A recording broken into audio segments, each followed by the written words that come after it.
evening, Blackie. How's the newspaper racket? Dull. How's the poker racket? Rotten. Care for a drink? No, thanks. I'm not much for drinking when I'm working. You know, we don't care much about publicity here. You needn't worry. I'm not offering you any. Where's Lillian? Why? I want to see her. Say, what's the matter with you? There's no law against me seeing her, is there? Certainly not. She's got a chemistry examination tomorrow. She's studying for it. I'll only keep her a few minutes. Is she in one of the back rooms? Yeah. Second door to the right. Thanks. Say, are you troubled with indigestion? No.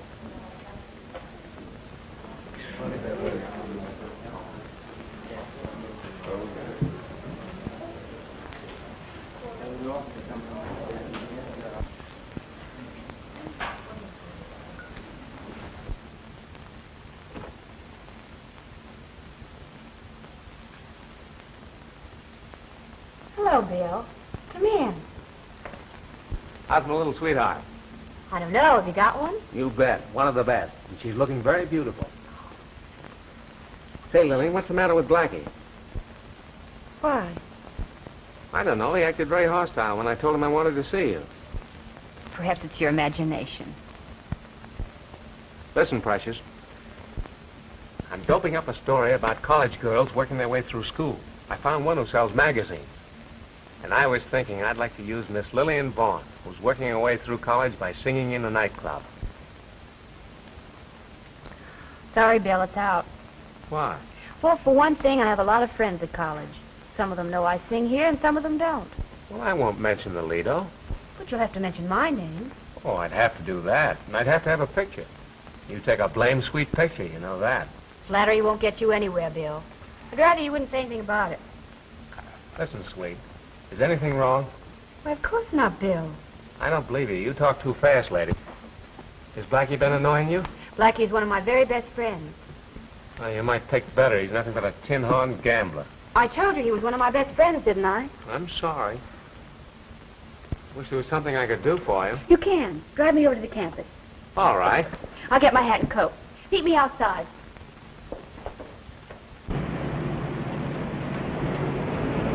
In a hurry? Yes, I'd like to be there by 9:15. Be there at 9. Are you meeting someone? Yes. Malcolm Jannings? Uh-huh. Pick out the rummiest friend. What's the matter with Mal? Oh, he's no good. We brought him all the way out here from Minnesota for the track team. They got him a soft job bringing the chimes from the campanile, and what's he done? Out every night, gambling Don't you and think you said enough against my friends? Okay, I'll pipe down.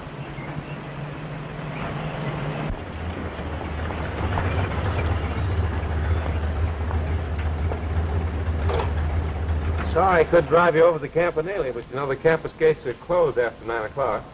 Want me to wait for you here, Charlie? No. Foolish question. Well, I'm going over to the daily office for a little while. Listen, I'll be glad to drive you back to Lido if you want. No, I won't bother you anymore. I'll sit here until about 9:15 and then I'll walk over. Well, you're a good girl. I'll do my best, darling.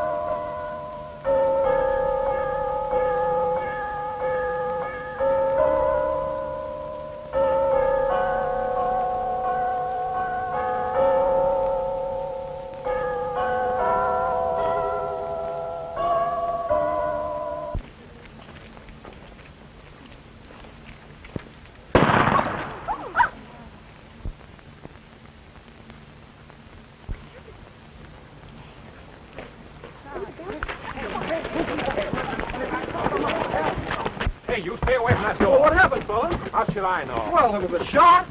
So I heard. Well, somebody had to call the police. The police have been called. How could they? It just happened. Well, someone will call. I mean, Someone will call. there's a shot up there. We don't have to...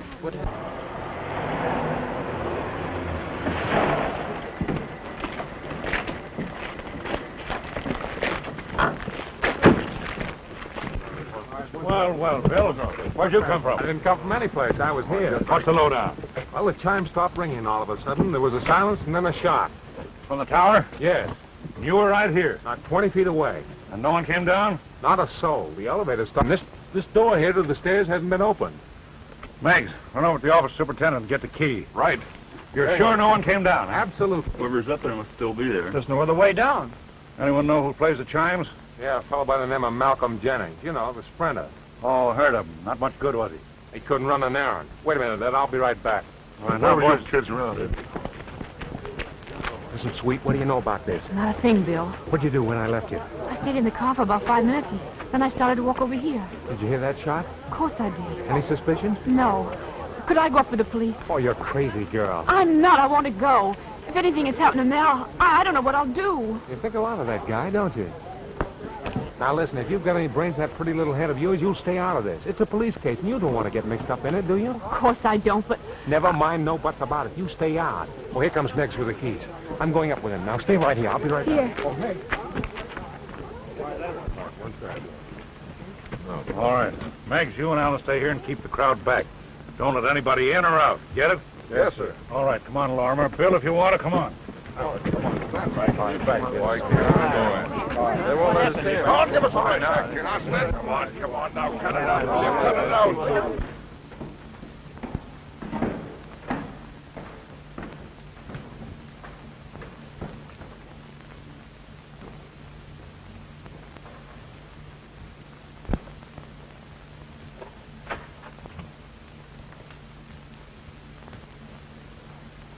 Just a plain case of suicide. Sure. But where's the gun? Right through the left temple. Looks like a 32. Say, you ever see him play baseball or tennis? Oh, I get you. He was right-handed.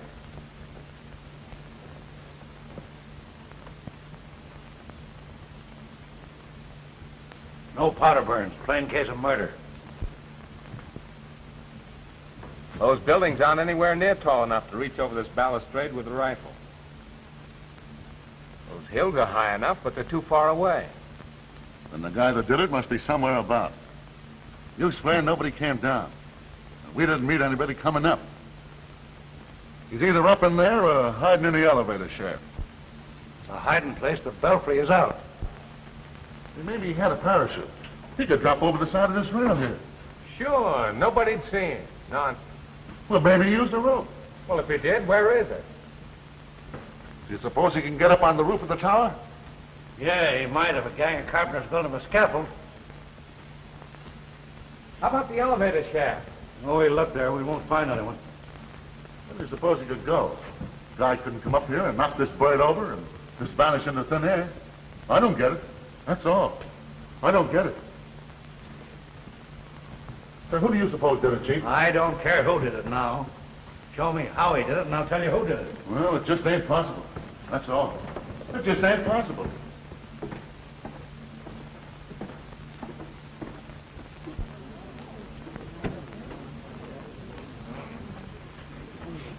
Captain. Well, this man here runs the elevator. He lives near here. He heard the shot and he came right over.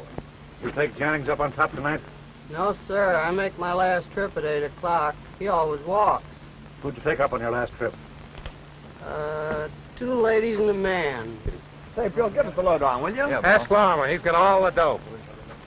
Listen, Lawrence, give us the dope on this. Bad news, Lillian. Is he dead? Yeah, shot through the temple. Who killed him, Bill? All I know is he was murdered. Whoever did it got away. Got away? Why, that's impossible. Nobody left there after the shot. See here, Lillian. You know more about this than you're passing out. What makes you say that? I don't know. Ever since I stepped into the club tonight, the way Blackie acted, your nervousness, the whole business, I just knew something was going to happen. If you knew something was going to happen, you knew more than I did. Pretty cool, aren't you? Is there any reason why I shouldn't be? All right. Let it go at that.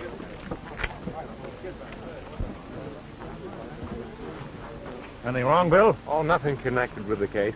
Where to now? Delakai House.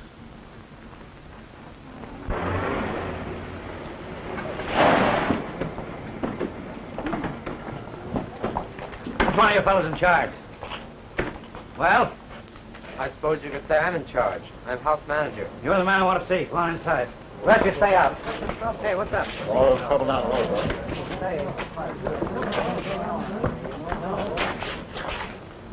You hear anything about what happened to Campanelli tonight? Yes. One of the brothers called up. Who killed him, Captain? I'm not offering an opinion yet.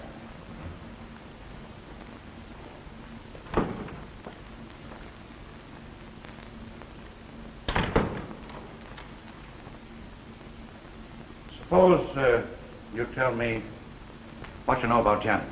Well, one of our alumni suggested we urge Jennings to come here, find him a job and all that. Well, Jennings arrived. We got him a job as chime master. He had a fair knowledge of music.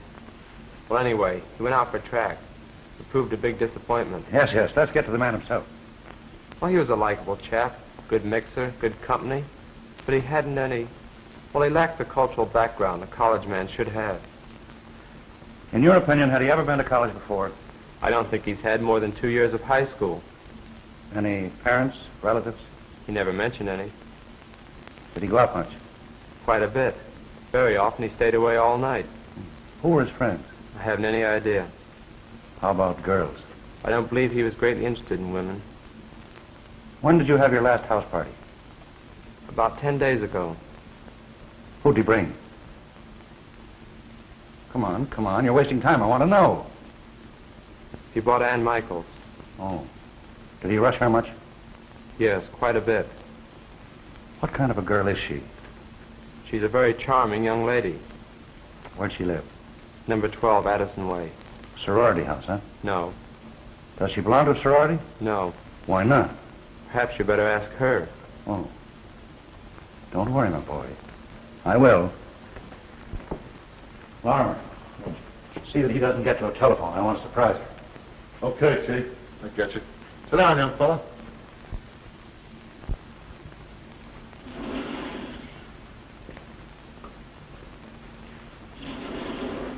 Say, what did you think about this fellow Wilson?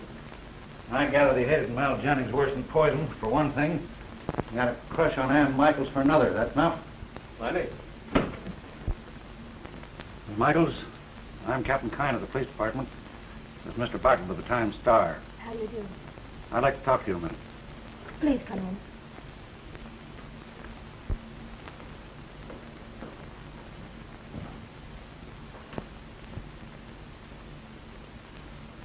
Nice place out here, Miss Michaels. Thank you. Why don't you live in one of the sorority houses? Because I prefer to live alone. Oh. Don't you think you had better tell me the purpose of your visit? Mal Jennings was murdered about an hour ago. Murdered? Mal? Oh, it's horrible. Friend of yours, was he? Yes. Been out to dances with him? Just once or twice. Ever jealous of him? I think you're making a mistake in our relations, Captain. Why, Mal was no more to me than a dozen other men. Well. Tell me this. When did you first learn he'd been killed? Didn't you just tell me yourself? I said, when did you first learn he'd been killed? When you told me. You took it pretty cool, didn't you? What did you expect me to do? Go into hysterics or something? Miss Michaels, where were you this evening? Particularly around 9 o'clock. I had an 8 o'clock seminar in English tonight in Baltic Hall. I guess I left there about 2 minutes to 9, and I happened to meet Hawley. Dr. C. Edson Hawley? Yes, I have a class in chemistry with him. We walked out the west gate together, and his car was parked there, so he drove me home. You got into Dr. Hawley's car about 6 or 7 minutes after 9. Yes. Drive straight home? The clock on the table there said exactly 20 minutes after 9 when I came in.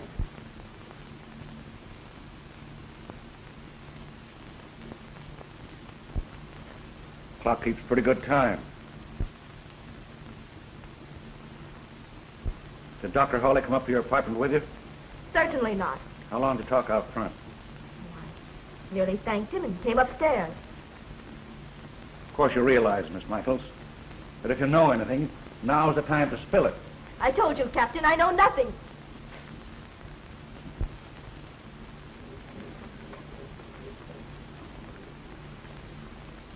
Very well.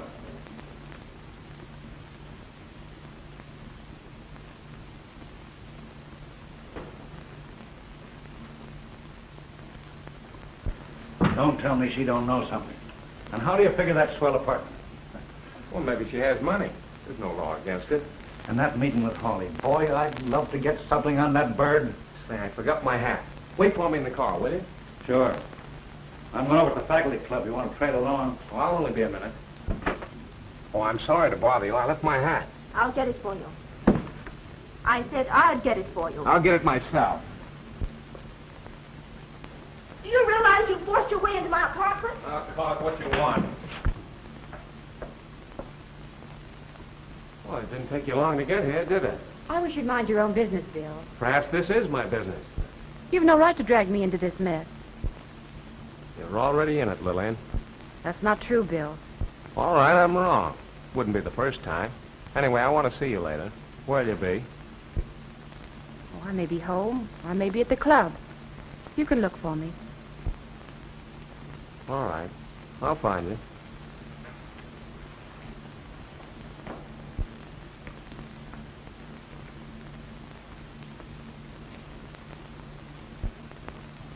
A most unpleasant business, isn't it? There must have been dozens of people around the Campanile when it happened. I was there myself, and no one came out of the tower. Lucky boy. The paper says that Jennings couldn't have killed himself. Did you happen to know him, Dr. Hawley? He was in my class in chemistry. A poor student. I was about ready to drop him. Is Miss Ann Michaels in the class, too? Dear Captain, surely you're not intimating that Miss Michaels is involved in the case. Just talk to this Ann Michaels. I'll bet my star she held out on me. Miss Michaels did know Jennings, and I believe went out with him now and then. But as far as her being in any way, either willingly or inadvertently involved in the murder, why, it's absurd. Say, you seem to think a lot of this Ann Michaels.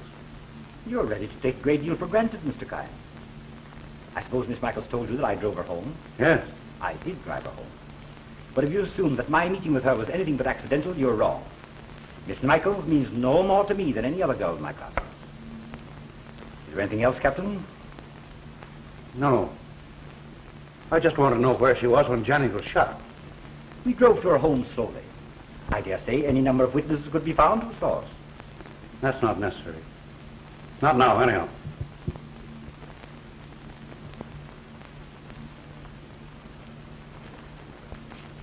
Coming, Bill? Oh, my car's only a block from here. I might as well pick it up while I'm out this way. Thank you, Doctor. Good night. The captain's a bit worked up, isn't he, Bill? Well, who wouldn't be? First, an impossible murder. And second, how'd he get away? I'm not good at guessing. You'd like to tackle this case, wouldn't you, Dr. Hawley?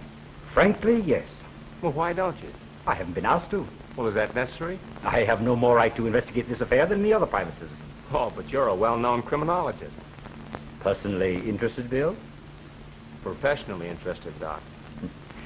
Well, when the time comes when you can prove to me that Captain Kine is bungling things, perhaps I shall take it. Might not be long. Good night. Good night. Hello, Lillian. Thanks. Listen, kid. You know you can trust me, don't you? I think so. You know you can. You know I'm all for you, too, don't you? Yes. Come here. I'm crazy about you.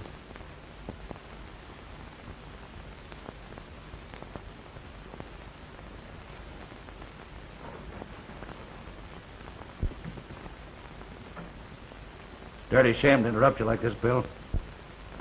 Oh, what a swell friend you turned out to be. Oh, listen, darling, I didn't have No, children, be good, be good. You know where you can go? Now, I want to ask the young lady some questions, and while I'm asking them, I want you to keep your trap shut. I may or may not. What do you think of that? I may bust you one in the jaw. You'll think twice before you do. You want me to put the bracelets on him, Chief? No, go ahead and search the apartment. Now, you two sit down. I want to ask some questions. I want to quarrel with you, Bill. You did me a good turn tonight. I don't get it. You wouldn't. You don't have to be so upstage, Miss Boyne. Oh, come on, Ed. Quit stalling and get to the point. I will. When you left the club after talking to Hawley, I put a tail on you.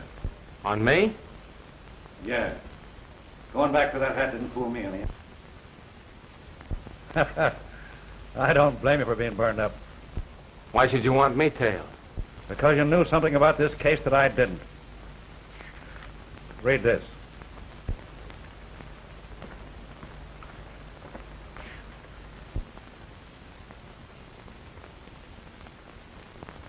Found it in Jennings' pocket a while ago. I suppose you've decided who wrote it. When I found that note, I hadn't the slightest idea who Lillian was. But when you visited here, I put two and two together, and nice reasoning for a flatfoot, eh, Bill?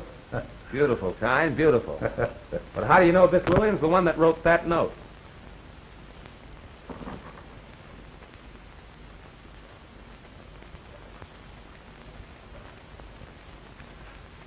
Want to see? I'm not a handwriting expert, and I'm sure you're not. I don't think a handwriting expert is necessary, is it, Miss Boyd? If you're asking if I wrote that note, the answer is yes. Now, want to sit down and talk to me a while? I don't want to. I suppose I shall have to. You don't have to say a word, Lillian. Suppose, Miss Boyne, you tell me exactly what your relations were with this man. Relations? Oh, I didn't mean that. Just how well did you know Mal Jennings? He's a casual friend. You're accustomed to writing notes like this to casual friends? Oh, if I wanted to see a man, I'd be very likely to write and ask him to meet me. What do you want to see him about? That's my business. That attitude won't get you anywhere. What makes you think I want to get anywhere? Don't you want to get out from under suspicion? Are you telling me that I'm suspected of murdering Mal Jennings? Right. Miss Boyne, where were you at 9 o'clock tonight? Lie to him if you want to, darling. I'll back you up. I was in Bill's car in front of Charlie's place. Did you know she had a date with Jennings? Yes, I knew that. Funny, Bill, you didn't tell me anything about it. Miss Boyne, where were you immediately after 9 o'clock? I sat in the car until a few minutes after 9. Then I walked around the block and went over to the Campanile. I was there when I heard the shot. Where was Bill? You'll have to ask him. Where were you, Bill? Where do you suppose I was? I was at the top of the Campanile. I used a .32 caliber revolver. The motive was jealousy. After committing the crime, I jumped over the side and landed in a fireman's net. Anything else you want to know? I still want to know where you were at 10 minutes after 9. I left Lillian in the car at 9 o'clock. I walked over to the campus daily, stayed there a while in the office, and then I started back. 2 empty cartridges, Captain. The other 4 chambers are loaded. Well, where'd you find it? Shuffled in the dressing room. In the bottom drawer underneath a pile of underwear. .32 caliber. Same kind of a gun Jennings was killed with. You don't know that gun was the one that killed Jennings? Oh, we'll find out as soon as a bullet fired from this gun is compared with one taken from the body. Miss Boyne, is this your gun? Yes. When did you fire it last? I've never fired it. That gun was given to me. I put it in my drawer and I never touched it again. Was it fully loaded when it was given to you? I have every reason to believe that it was. Who gave it to you? My father. Why? My home's in Nevada. My father, a rancher, was a bit worried about my being alone here without any protection. That was his idea of protection. I don't even know how to fire it. Did you say you were brought up on a ranch? Yes. And you never even learned how to fire a 6-shooter? No. I've never learned anything about any kind of a gun. Well, that'll be about all for tonight. Let me warn you. Don't try and leave the city.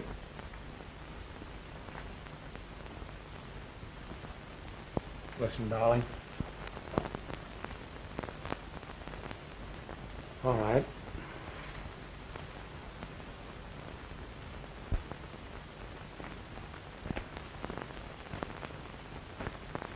No No hard feelings, Annabelle?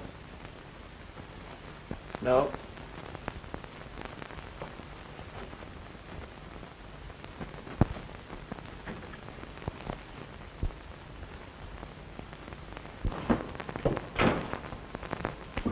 Well, I guess I'll go home. I've got a headache. If you went home an hour ago, you wouldn't have a headache. I'll go jump in the lake. I'll see you in the morning. All right.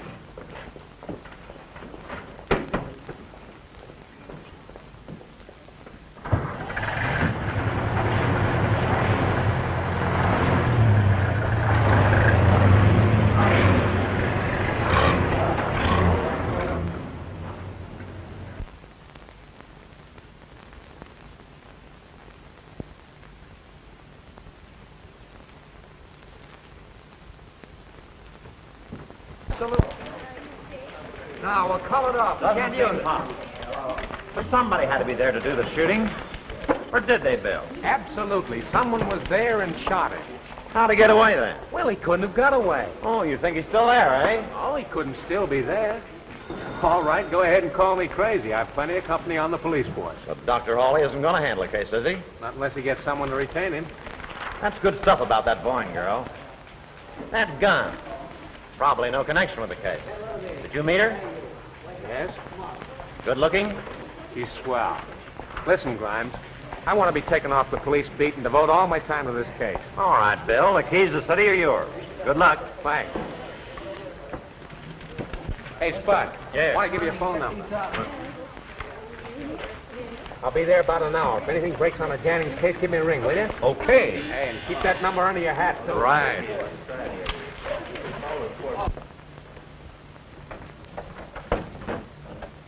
Good morning. Did I get you up? Oh, I've been up for some time. May I come in? If you wish.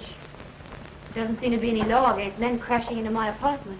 You know, if you're going to keep on treating me like a heel, maybe you'll tell me why. Oh, listen, Lillian, break down. Please don't try to make love to me, Bill. Who the dickens is trying to make love? All I want you to do is act human. How did you know I was at Anne's? Well, I saw your purse on the table and I came back to make sure. What difference does it make if I was there? Anne's a very dear friend of mine. And I suppose your visit had nothing to do with what happened earlier in the evening. Oh, we did talk about Mal Jannings, if that's what you mean. Lillian, what about that gun? Bill, you know just as much about it as I do. I told Mr. Kine all there is to tell about it. Is there a chance it was used last night? Are you here for an interview for your paper, or did you come hoping I confess to the murder? Listen, you crazy little fool. This is serious. It's gone far enough. I want to help you. I don't need your help. Hello? Yes? Just a minute. For you, Bill. You were pretty sure I let you in, weren't you? Oh, a little bit. Hello. Say, Bill, there's been another murder. What? Another murder? Who? Don't know. The call just came in. 201 Bell Building. You want me to go over there? No, stay where you are. I'm on my way. Bill, who? I don't know, Lillian. I've got to run. Bill! Bill!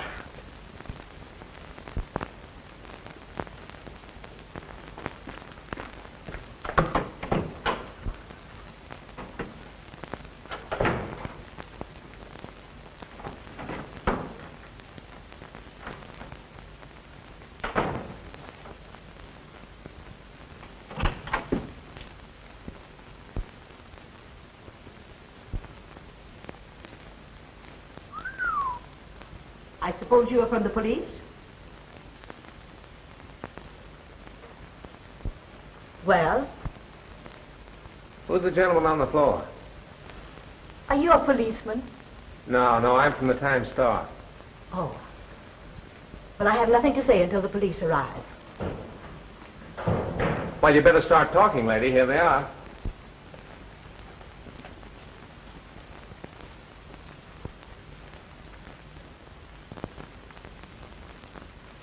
I suppose you happen to be strolling by this time, huh? Something like that. You're too smart. Well, I was only 4 blocks from here when Spud gave me the call. Is it my fault I got here ahead of you? Who is he? Mr. James Smythe. And who are you? Miss Hilda Lunn, secretary to Mr. Smythe and Mr. Brock. Suppose you tell us all about it. Well, I opened the office as usual, then I came in here. I came upon the body of Mr. Smythe. I knew at once he was dead. I immediately telephoned the police, and I haven't touched anything. See anything of a gun? I saw nothing except what's before you right now. Not suicide. Looks to me like he was shot with a .32, same as the other fellow. Bullet when the left came out behind the right ear. Chief!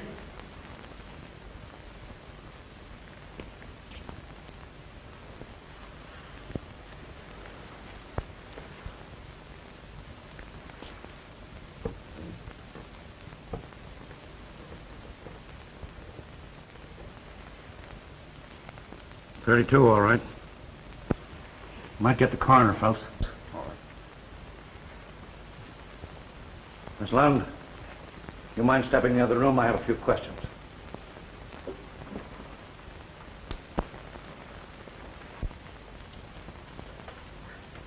Miss Lund, you any idea who killed your employer? Yes, Who? by a gambler named Blackie Atwater. Lorimer? Find out when Smythe was last seen alive. Get the elevator operator, scrub woman, the tenants on this floor, clerks in the candy shop on the ground floor. Get all the information you can. Say, Chief, about this Atwater. I know that bird. He hangs out at the Lido where I can get... Never mind. Do as I told you. Yes, sir.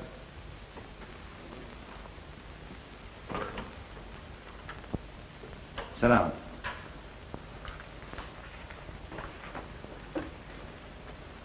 Miss Lund, perhaps you can tell me why you suspect this man Atwater of killing Mr. Smythe. I heard him threaten to kill him if he didn't, Well, that was all that I heard. What was all that you heard? Just what I told you. This Atwater came into the office day before yesterday, and he was very angry when I told him Mr. Smythe was busy. Snapped at me in the most ungentlemanly way. Snapped at you, huh? Yes. Anyway, when Miss Smythe was free, this Atwater, he went in, and I went to the door and listened. Yes? I heard him say, "Why, you dirty." I can't repeat what I heard. It isn't necessary. What are they quarreling about? Well, I don't know. I didn't hear enough of the conversation. Come, I want to know. What was it, gambling debts, perhaps? I don't know. Where do you live? At the Bellevue Hotel, just round the block. The coroner will be here in a few minutes to take the body. You better look through your files and let me know if anything is missing. Oh, yes. Where's his partner, Mr. Brock? Mr. Smythe received a telegram from Mr. Brock yesterday morning, saying that he'd be in this morning on the Statesman. He'd like to have a car at the station to meet him. 10:20 now. That gives me 15 minutes. Mind if I go with you? Meet Brock? Yeah. Suit yourself. Ed, how much do you think she held out on you? Plenty.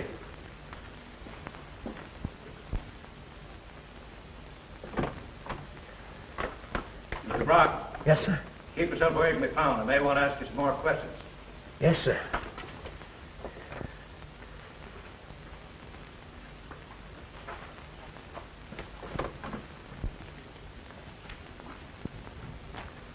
You get anything out of him? As far as I can learn, he knew nothing about the murderers. Oh, come on, you got something. Come on, kick in, Ed. What'd you get? He established an airtight alibi. Stayed in the washroom all night. Train sick. Conductor and porter both swear to his story. Don't you think he deliberately manufactured that alibi? No. What do you know about the reputation of these guys? Oh, cheap little shysters. They'll take anything from bootleggers to shitty divorces. You know, that sort of thing. Oh. Send him in.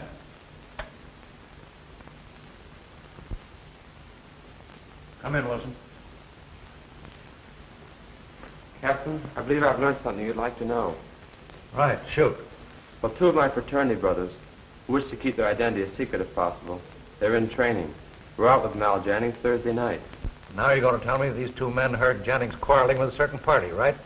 How did you know? Guessed it. And the certain party is a gambler named Blackie Atwater. Yes.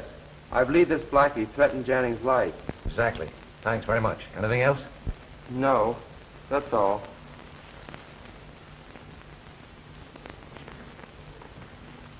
Are you going to pick up that water? I've already given the order. That for publication? For obvious reasons, keep it to yourself, will you? Hey, Chief, I've just been over talking to the night clerk over Smythe's hotel. He tells me that Smythe received a phone call about 10 minutes to 12. And the clerk had nothing to do, and he sort of listened in well. What'd you hear? Well, he had a party asked Smythe to come over his office right away. Said they couldn't wait until morning. Did the party that called give any name? Said it was a woman. Her name was Lillian Boyne. Well, well. Did Smythe leave right away? Well, he left a few minutes after 12. Oh, the coroner sent that over. Said they took it out of Jennings.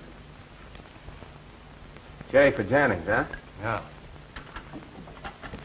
S for Smythe and B for Boyne. Shot this one into a bucket of sand out of the gun we found in her apartment.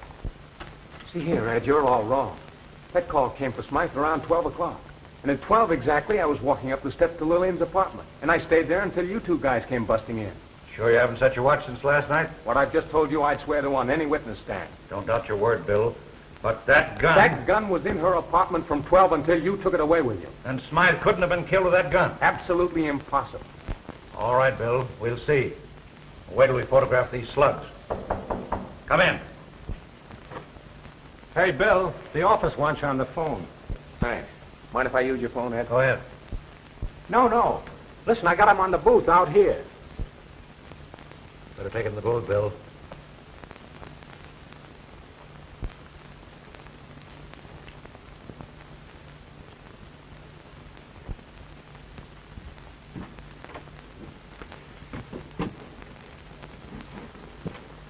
Hello? Thought you'd like to know that I'm investigating the Jennings case. Well, I'm glad you've thrown your hat in the ring at last. The president of the university threw it in for me. Bill, you know how I stand with the police. They probably won't cooperate with me. I'm a little late in getting started, and I'd like to ask you a few questions. Glad to help you. I'll be right over, Doctor.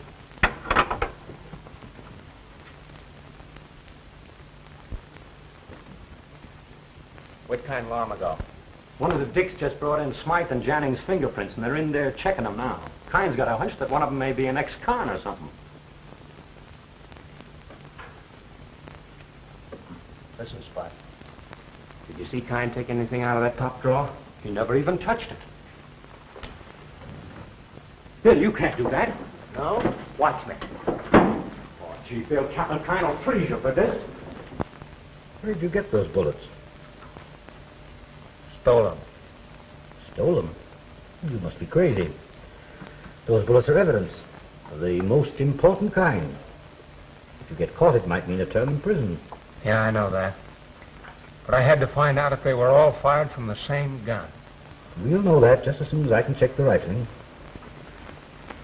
The old man's wild. Say, what are you going to do about it? Does he know who got him? Well, he has suspicions, and he's not a bit backward about voicing them either. Well, there's nothing to do but beard the lion and his well-known death. Come on, give me moral support, will you? Not me, fella. But tell the boys I died fighting. I'll tell him you died talking. Oh, it's you, huh? In the flesh, not a picture. Anything new, Ed? Yeah, in about 2 minutes, there's going to be a new murder. Well, maybe I'd better phone the office. That's enough kidding. Where are those slugs? What slugs? You know what slugs. Where are they? Well, the last time I saw them, you put them in the top drawer.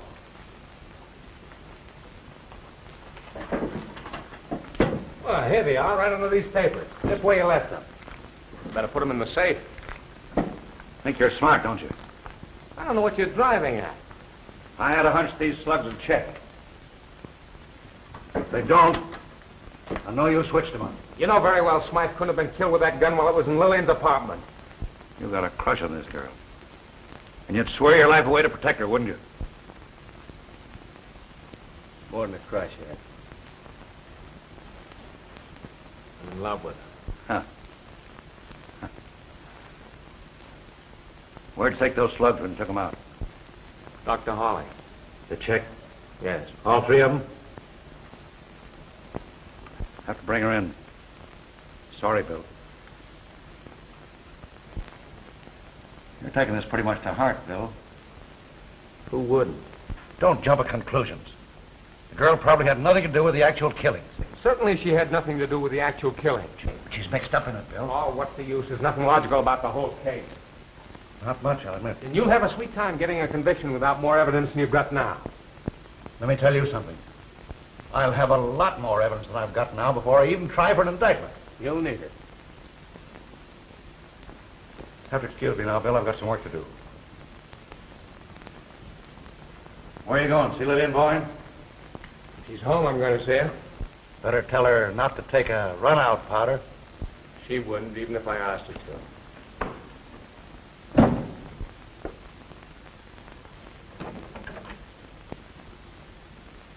Come in, Bill.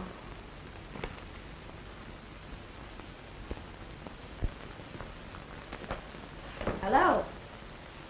Oh, hello. I was sleuthing today. Rotten. Any new murders this afternoon? Not a murder. They'd be able to fix something up for you tonight.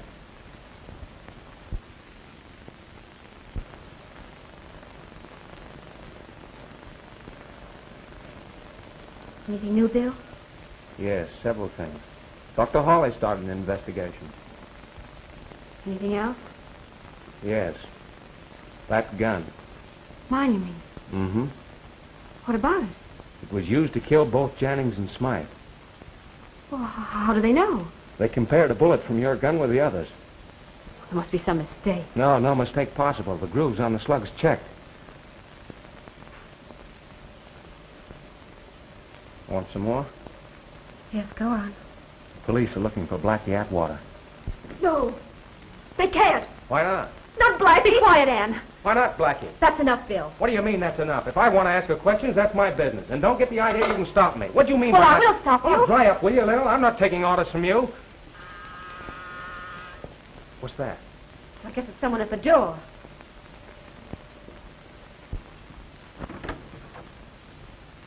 Hello, Lillian. May I come in? Yes.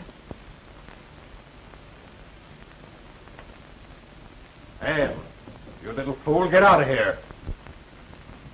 Go on, get out. Take a taxi. Go home and stay there.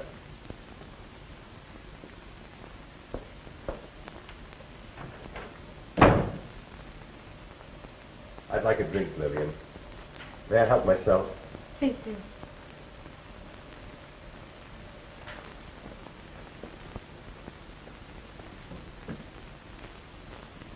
Mind if I have a look in your dressing room? Why? Well, here's the idea. I got here at midnight last night, and Smythe was killed soon afterward. Now, I want to find out if anybody planted that gun in there while I was here. Go ahead, look.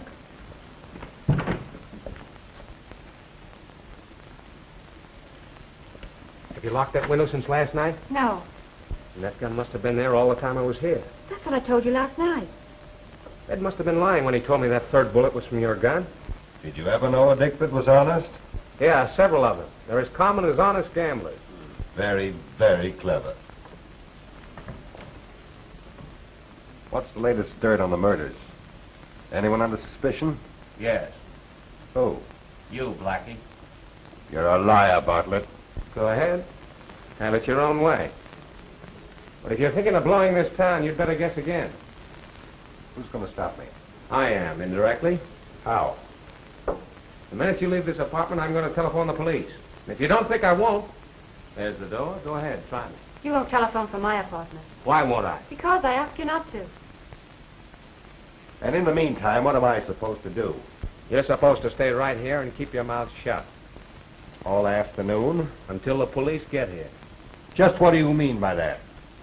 Captain Kine will be coming up here shortly. He's coming after Lily. And he won't be broken-hearted when he finds you here. Did you arrange this little coup? How could I? I didn't know you were expected. But it will be quite a feather in your cap, won't it? I'm not in the market for feathers.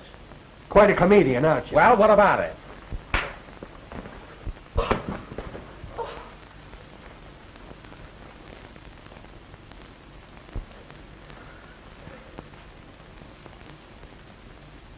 It's a 32.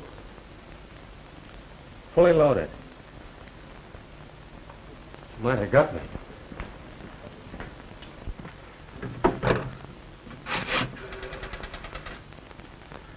Get me to the police station, quick.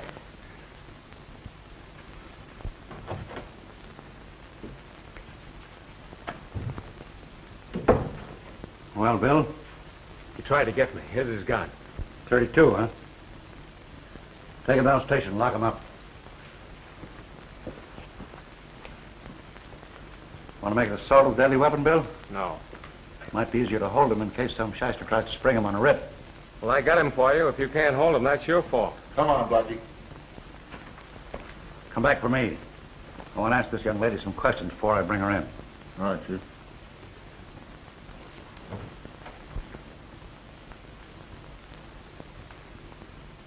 Miss Boyne, What is this man Atwater to you? A very good friend. Nothing more? Nothing more. Relation? No. Sweetheart? Certainly not. I met him about a year ago, just before I went into the club. As a matter of fact, he got me my job. And Jennings? I met him about 3 months ago.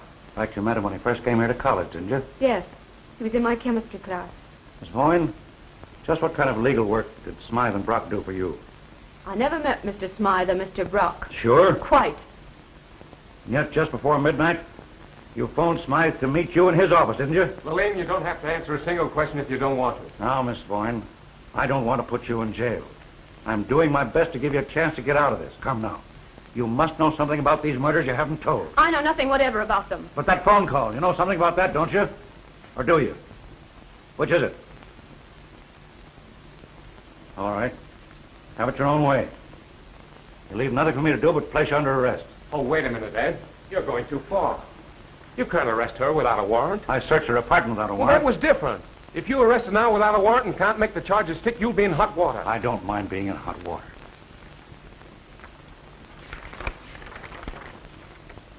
Murder? You've charged her with murder? Yes. Sure. Sure, you cops have to do something to save your face. So you pick on an innocent girl. Innocent? Why, she had no more to do with those murders than you did. I'm not so sure of that. All right. Go ahead. Drag her off to jail. Hold her without bail and see how much good it'll do you. I'll have her out before night.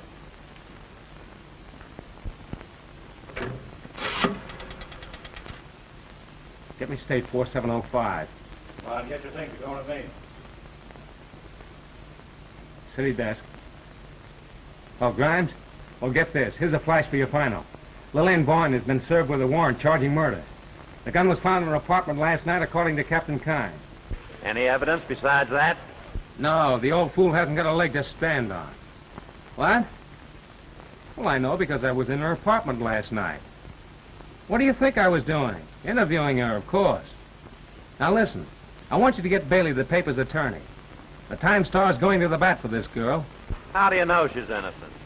Well, take my word for it. I've never let you down before. I'm right, and I'm going to prove it. Oh, thanks, Grimes. I'll be in later.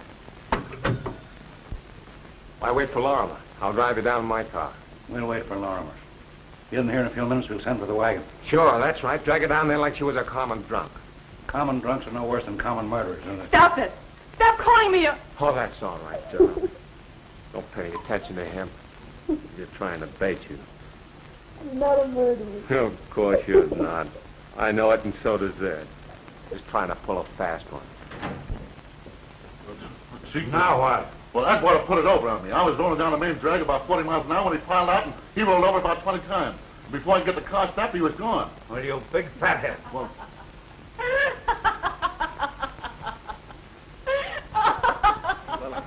Come in. Hello, Doctor. Well, William, glad you came. I just identified some lint. Lint? Yes, from the bottom of Jennings' trousers. Did you ever notice the color of the rug in Brock and Smythe's office? Yeah. It's a header, isn't it? Exactly. Jennings was in that office recently. What else did you find? I'm looking at some dust from the floor where Jennings was found. And I also found and photographed a woman's footprints in the Campanile stairs. Is that unusual? In this case, yes. Those stairs are swept every day. And that footprint was superimposed on one of Jennings's. This woman went up and did not come down. What about the elevator? The elevator had stopped running. From this footprint and other evidence that I have found, I'm convinced that it was a woman who killed Jennings and Smythe. Find anything else? I'm not ready to make anything public just yet. Doctor, what woman do you suspect? There were only 3 women involved in the case. It was one of them.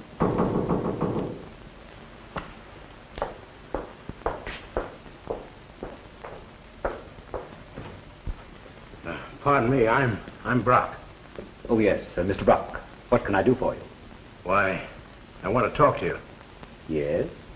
About Jim Smythe. Oh, yes, please come in. Why, I'd like to talk to you alone. Very well. Come into my office. Oh, excuse me a moment, Bill.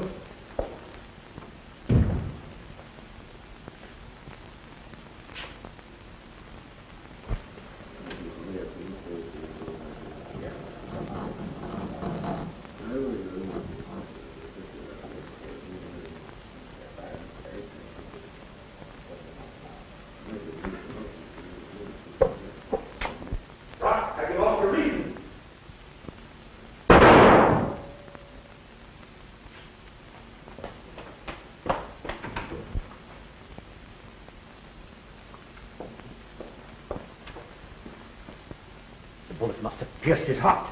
He never moved after he fell. I had a hunch something like this was going to happen. Gee, when I heard that shot, I thought you were a goner. Oh, why did the fool have to pick out my office to kill himself? The whole thing's going to be a mess. Publicity. People will flock up here. Morbidly curious people. And they'll do a lot of talking. Oh, don't touch the gun or the body, Bill. Leave everything just as it is. All right, Doctor. Oh, hello. This is Dr. Hawley. Please come immediately. Mr. Brock has just killed himself in my office. Yes, thank you. Oh, shall we go into the laboratory? I don't imagine we'll be bothered until the police get here. The building is usually deserted at this time of the day.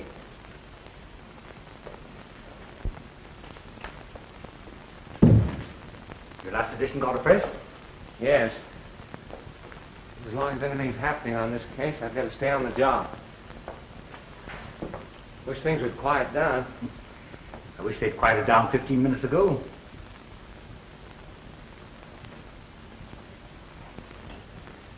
Oh.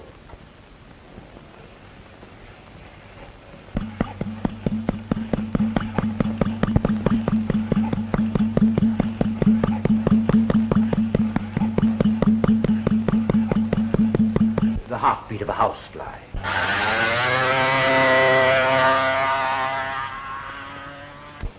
He flew away. Want some more? Oh, that's plenty. Oh, why don't those flat feet hurry up?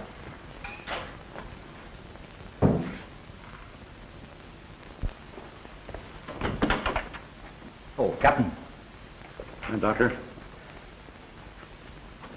Just happened to be on the spot again, Bill? Well, I was in the next room. I wish I had your faculty being around when these things take place. What happened, Doctor? Well, Brock came and insisted on talking to me alone. He was very nervous and right away demanded to know who had killed his partner. Afraid that whoever killed Smythe might kill him, huh? Yes, I took it that way.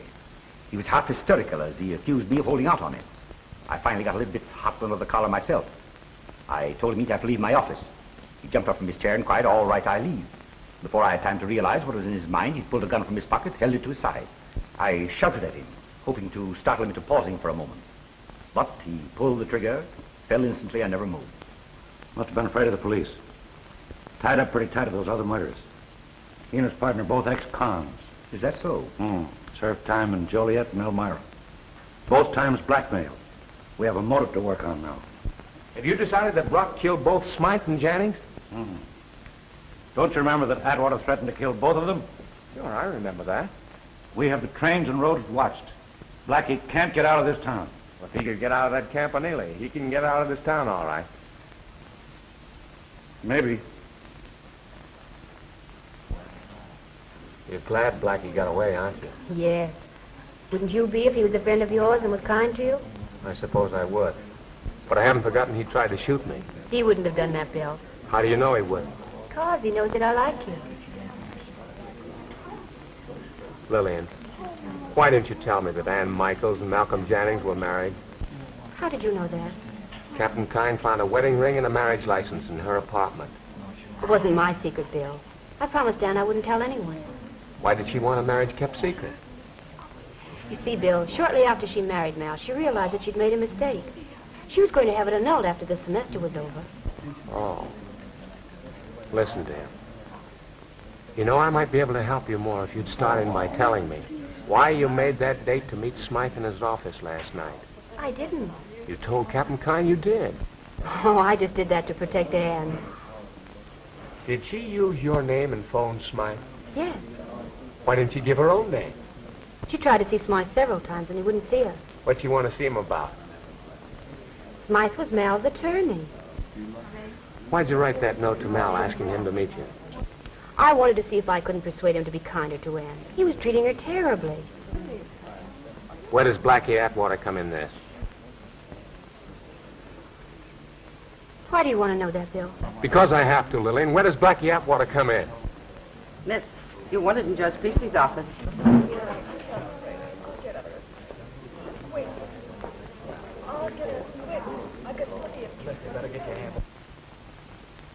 Captain Kine, I insist that you establish a reasonable possibility of guilt. Show me how this young woman could have shot Malcolm Jennings at the top of the Campanile and then made her escape without being seen by dozens of people who were gathered around the base. Show me that, and I'll deny this writ. Well, there's the 3 bullets. I didn't ask you anything about that. I asked you to show me how this young woman could have committed the crime in question. If you can't, then I shall have to release the prisoner. Well, And I shall dismiss the warrant. You win. Thank you very much, Judge. Don't thank me. Miss Vaughn, let me be the first to congratulate you. Thank you. I guess you know how much we appreciate what you did for us, Bailey. Thanks. If you ever need me again, look me up. Now, Lillian, I guess you know you can trust me, don't you? Yes, I do, Bill. And the next time I ask you a question, you... Listen, dear, can you get home all right? Yeah, sure. I've got to get a story. I'll be up a little later. Wait for me there, will you? Yes, I'll. Good evening, Sergeant. Is the captain in? I've come to give myself up. Got a gun? No, admit it. Oh, come on, get moving. Get in. Hey, Chief, got a visitor. I understand you wanted to see me, Captain. Yeah. Sit down, Atwater, sit down. Let's see. You broke away from Lorimer this afternoon, didn't you? Yes, and I just now walked in and gave myself up. You might explain yourself. I didn't care to be arrested this afternoon. Why? Well, I thought you might check up on my fingerprints and find I'd served time in San Quentin, and I didn't want that made public. Why not? I didn't want my right name to get out. What is your right name? Michaels. Michaels. Yeah. Anne's father. Oh, you are. Believe that to protect her name and keep her friends from finding out that her father was a convict, you risked your life by diving out of that car. You may. I wanted to personally see her on board a boat bound for Europe. That's where she is right now. Atwater, did you kill Jennings? If I did, do you think I'd be in here right now? You threatened him a few days ago. What is the argument about? About the way he was treating my daughter. I had information that he was cooking up some sort of a plot to ruin her reputation. He and those 2 shysters. Is that why you threatened to kill Smythe? If I had threatened to kill him, that would have been the reason. Your daughter went around with other men, although married to Mal Jennings, I believe. She was very popular on the campus. No one knew of a marriage. They weren't living together. What'd you find out about Wilson? It's perfect. What's perfect? The alibi. He said he was down the fraternity house all evening. Brought in a half a dozen guys to prove it. You have any money? Well, he drives a big cad roadster. That wouldn't indicate he's rich enough to be blackmailed. Say, you know, Captain, in spite of his alibi, I've always suspected that Wilson from the first. Oh, sit down, Sergeant, sit down. Take a load off your feet.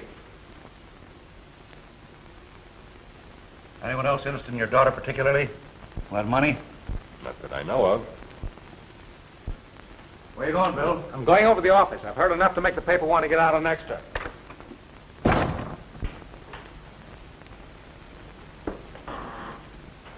Hello, Don. Oh, it's you, Bill. Well, what's on your mind? A whole lot of things. A whole lot of things, Doc. I wanted to talk them over with you. I'm pretty busy just now, Bill. Are you? Surely you're not too busy. What are you driving at? I'll tell you in a minute. Just sit down now.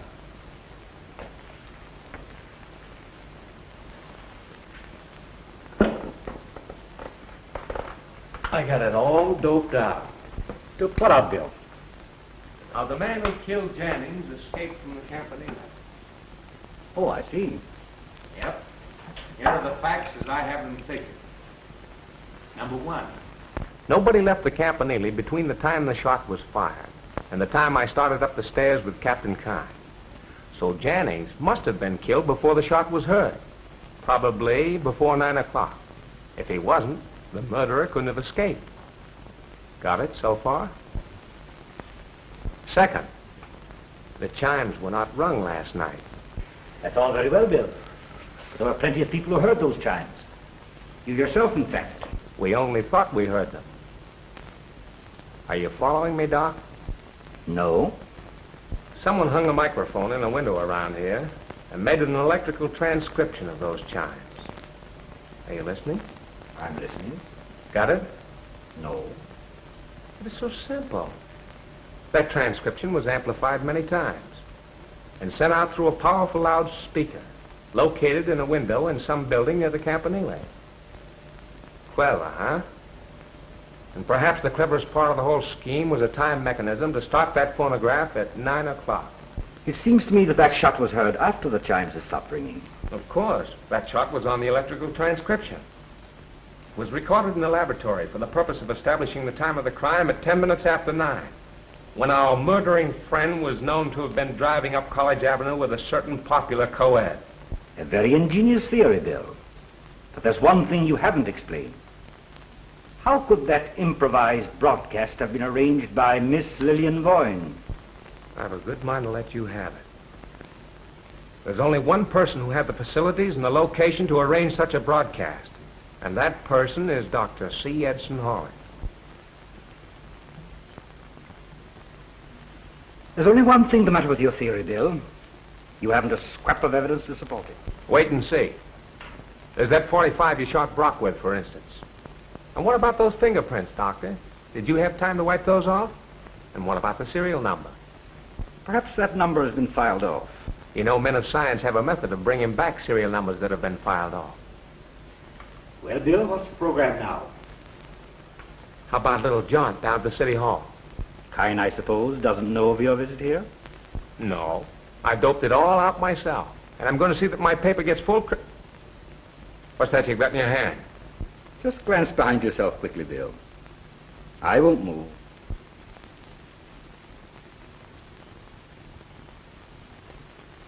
Did you see it? See what? Those two test tubes piled beneath that pile of rubbish. What about them? Barrels of a shotgun, Bill. Aimed right at your chair. I've only to press this button to discharge both barrels. If you move, I'll let you have it. Well, you got the drop on me. Very definitely so. Say, Doc, would you mind telling me the whole story? What is it you want to know, Bill? Suppose we start with the motive. The motive was self-preservation. It was an effort to combat, by the only means at my disposal, a blackmail plot that would have meant my ruination. That plot was engineered by Jennings and those two shyster lawyers. After Jennings was admitted to the university, his first move was to get acquainted with Ann Michaels.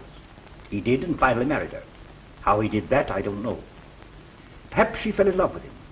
Perhaps he knew that her father was a gambler and an ex-convict and forced her into the marriage. But he married her for just one purpose. He knew that I was interested in the girl, and he planned to blackmail me, knowing that I was a fairly wealthy man. It was his intention to sue for a divorce and name me as correspondent. Well, that divorce case would have never reached court. No, not as long as I paid. But I knew what was in the offing. And that's why you killed Smythe. Smythe caught me in his office while I was searching for papers that might have any bearing on this case. I had to kill him. What about Brock? I counted on his keeping quiet, because he couldn't have aired his suspicions without incriminating himself. But Brock got panicky. He came to my office this afternoon and demanded $50,000. I whipped a gun out of my desk, shot him through the heart, and then tossed the gun down beside him. And those bullets, how did you work that? A week or so ago, I went to Lillian's apartment, stole the gun, fired 2 bullets out of it, and then returned the gun. And you used another gun to kill Jannings? Yes, a 32 with a silencer. Then I put the bullets where they were found. So you admit you were going to frame her? I was going to build up a case against her, founded on circumstantial evidence. No jury would have convicted her. Just enough of a case so she'd be convicted in the eyes of the world. Just enough evidence so that the police would lay off looking for the real murderer. Doc, you're a rat. Anything further you want to know, Bill? No, I guess that's about all. It's just as well that you have no more questions to ask. I'm tired of talking. What are you going to do now? First, I'm going to get your gun. All right. Come and get it.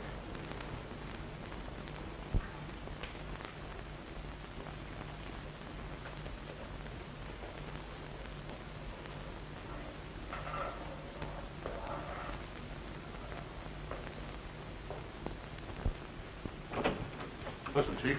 I followed Bartlett over to Doc Hawley's place. He stayed there a long time. And all of a sudden, Hawley comes running out with a sort of a crazy expression on his face. He stopped dead when he seen me and tried to pass it off by saying something about it being a nice night. Well, Bill ain't come out of there yet, and the doors are locked up for the night. Call the riot squad. Get the dead wagon. No, better make the ambulance. Okay. All right, come on.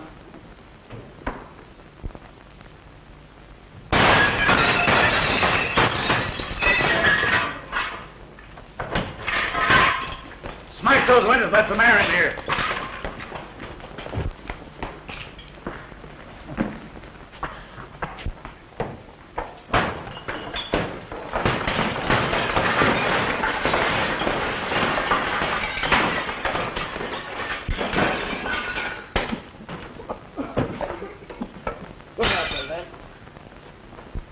Well, you're alive and kicking. Boy, you gave me a scare that time. You don't know what it is. It is to be scared. That crazy guy started a fire into some stuff. Yeah, I know. Gas like they used in the war. Come on. Now, take it easy. You're all in. Go get a stretcher. Yes? I don't want to stretch it. I'm all right. I'll be able to walk around in a minute. Hostile, ain't he, Chief? Yeah, hard to lick. But he'll go in the ambulance just the same. You won't get me in any ambulance. You may think you're all right, but it's the after effects we got to look out for. See, come on, boys. Get him by the feet and shoulders. Take him out in the No, fresh I air. am all right. Take him out. I'm all right. Wait a minute. Never mind. Come on. How'd you come to be up in that chemistry building? I had you trailed since last night. You what? Had you trailed. You're too conspicuous when things are happening. I figured you'd be in on it somewhere. Say, Ed, you haven't heard nothing like what I found out. I got all the dope on this bird, Hawley. I know why he killed him and how. How'd you find that out? I wormed it out of him. Yeah? Well, we've got a committee out after him, and he ought to be at the station when we get there. I'll do a little worming myself.